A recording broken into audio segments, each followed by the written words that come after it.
Hello friend, this is video number 3, Standard 11th, English Unit 9. This is read 2, that is one poem. So in this video, we will learn about the poem and then to extract number 4 and 5. Now let us see. Friends, here is the poem. Under the poem, there are the words and how is the scene of the poem which is described is. મિત્રો એક poem છે એમાં આવતા અગત્યના શબ્દો જે ગ્લોસરીના છે એ અહીં આપ્યા છે જેના ઇંગ્લિશ મિનિંગ સાથે સાથે ગુજરાતી અને પોએમમાં જે એક ચિત્રનું વર્ણન કર્યું છે પોન્ડમાં રિફ્લેક્શન થાય એના પ્રતિબિંબ પડે એનું જે વર્ણન છે એ આબેહૂબ ચિત્ર તમને અહીંયા જોવા જેથી you can easily understand. Now let us read the poem. I read the poem, you listen. આ એક પ્રોઝ ટાઈપનું પોએમ છે એટલે મેં બાર કર્યા છે રેડ બાર એટલે અટકવું. In the pond, in the park, all things are double. Long buildings hang and wrinkle gent. Chimney are bent, legs bouncing on clouds below. A flag wags like fishbowl down there in the sky. The arch breast is an eye with underline in the water. In its lens, deep wrinkled heads with hats that don't fall off. Dogs by barking on their backs. A baby taken to feed. The ducks dangle upside down. A pink balloons for a boy. મિત્રો આ બે ત્રણ વખત તમે સાંભળો. હવે આપણે એના ચિત્ર સાથે કમ્પેર. સી અહીંયા કવિ સ્વેન્સન એ એક બગીચાના તળાવમાં પડતા પ્રતિબિંબનું આબેહૂબ વર્ણન કર્યું અને આ તળાવના પ્રતિબિંબની બધી જ વસ્તુ એ બેવડી દેખાય. જો આ તળાવ છે, તળાવની આજુબાજુ આ બધી વસ્તુઓ છે પણ આ એનું પ્રતિબિંબ છે એટલે બહાર પણ દેખાય અને પ્રતિબિંબમાં દેખાય છે. આ રીતે એ બેવડી દેખાય. જ્યાં મકાનો ઝૂલતા નજરે પડે છે, મકાનો સાથે સાથે કારખાનાઓમાંની ચીમનીઓ, આ ચીમનીઓ એ ચીમનીઓ પણ એનું પ્રતિબિંબ ઉલટું દેખાય છે. ચીમનીઓ પર વાદળો જાણે કૂદકા મારતા હોય જે ચીમનીમાંથી ધુમાડા નીકળે એ વાદળ જેવા દેખાય છે અને કૂદકા મારતા લાગે. અન્ય પણ સુંદર મજાના રૂપકો અહીંયા આપવામાં આવ્યા છે. આ રીતે એ એક સુંદર મજાનું ડિસ્ક્રિપ્શન કર્યું છે. ચાલો એક એક જોઈએ. In the pond, in the park, all things are dumb. આ પોન્ડ તળાવ છે. ઓલ ધ થિંગ્સ એટલે આ બધી જ વસ્તુઓ, duck, chimney, trees, chimney, then people, dog, breeze, all the thing means આ બધી જ વસ્તુ. Long building hang and wrinkled gently. Building જાણે લટકતા હોય એમ ઉલટો પ્રતિબિંબમાં દેખાય.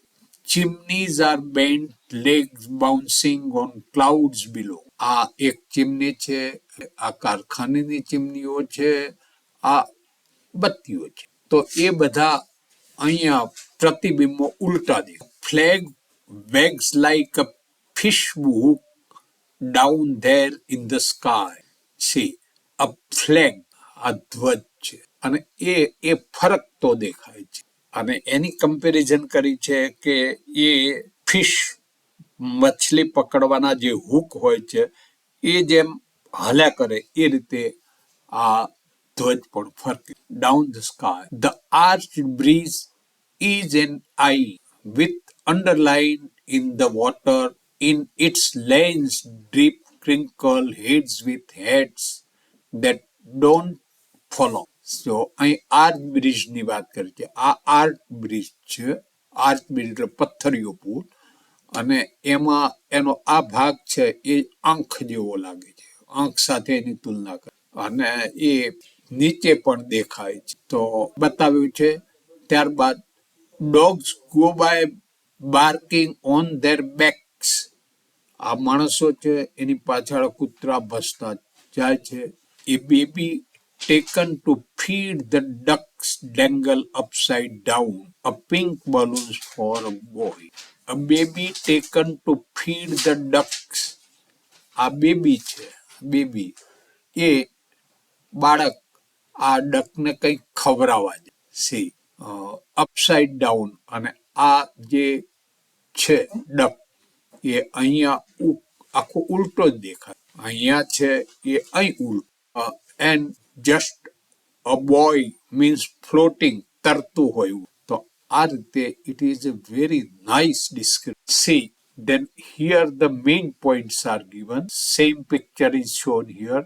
The poem describes reflections in the pond, creating a dream-like upside-down world. Reflection એટલે એનું પ્રતિબિંબ બતાવ્યું છે. In a pond, creating a dream-like upside-down world. જાણે આખી દુનિયા ઊંધી દેખાતી હોય અંદર, એવું સ્વપ્નવત એ આપણને લાગે છે. ત્યાંથી ખસો તો કશું ન.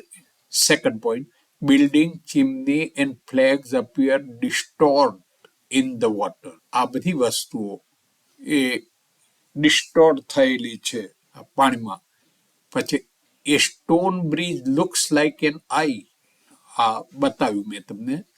And people's reflection appear as crinkles head. લોકો બેઠેલા છે એ ઊંધા મસ્તકે ચીમડાઈ ગયેલા એમના હેડ હોય એવા લાગે. Dog seem walking on their back and baby appears to dangle upside down. લોકો આ એમની સાથે યશ અહીંયા પણ છે. તો અહીંયા બેબી એ એના માતા પિતા સાથે જતી લાગે છે. એની પાછળ પાછળ એનો dog. The imaginary highlights how water alters perceptions and reality. તો વાસ્તવિકતાને વોટર કઈ રીતે હાઇલાઇટ કરે છે, કયું એટલું સુંદર ચિત્ર બનાવે એ બતાવ્યું છે. Okay, these are the main point. Now once, twice, thrice hear that and you will have good idea of the poem. Now, on the basis of this poem, there are two extracts. One extract number 6, activity 8. You can read this and answer this question. Here, question is, what does all things are double? All things means which?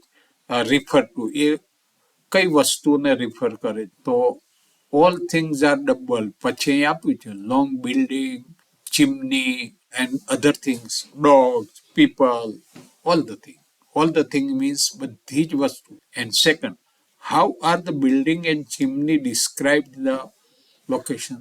Say, long building એનું વર્ણન આપ્યું છે, chimney એનું વર્ણન. So you can get answer from it. The same way you can do this.